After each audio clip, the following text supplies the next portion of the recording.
காட்டுல ஒரு பூனை இருந்துச்சாம். அந்த பூனைக்கு ரொம்ப நாள் சாப்பாடே கிடைக்கலையா.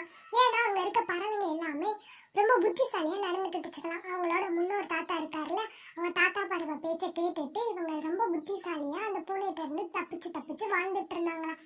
ஒரு நாள் அந்த தாத்தா பூனைக்கு ரொம்ப உடம்பு சரியில்லையா. அதனால அந்த பறவைங்க எல்லாமே பேசிட்டு இருந்துச்சுங்க. தாத்தாக்கு உடம்பு சரியில்லைன்னு சொல்லி பேசிட்டு இருக்கதை கேட்ட அந்த பூனை ஒரு கண்ணாடியை மாட்டிட்டு அந்த பறவைங்க இருக்கிற இடத்துக்கு போச்சான்.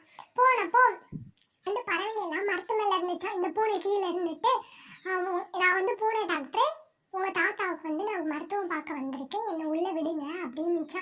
அந்த பறவைகள் கூட்டத்துல இருந்து ஒரு பறவை சொல்லிச்சான், அடடா டாக்டரே, என்ன இப்படி இழைச்சி போயிருக்கீங்க, உங்க மருந்தை எந்த பறவையும் வாங்கலையா அப்படின்னு கிண்டல் பண்ணி சிரிச்சுதான்.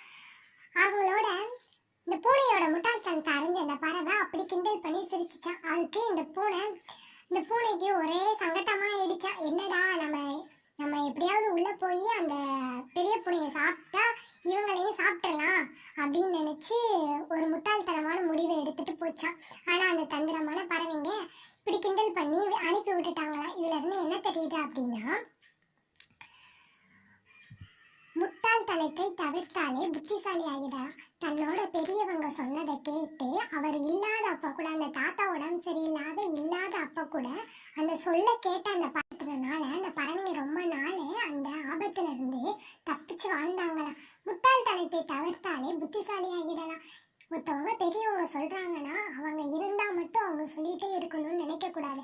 அவங்க சொல்ல மனசுல வச்சுட்டு நடந்தாலே எல்லாரும் கண்டிப்பா நல்லபடியா இருக்கலாம். இதுதான் இதோட நீதி. தேங்க்யூ. நெக்ஸ்ட் வீடியோல பார்க்கலாம். பாய்.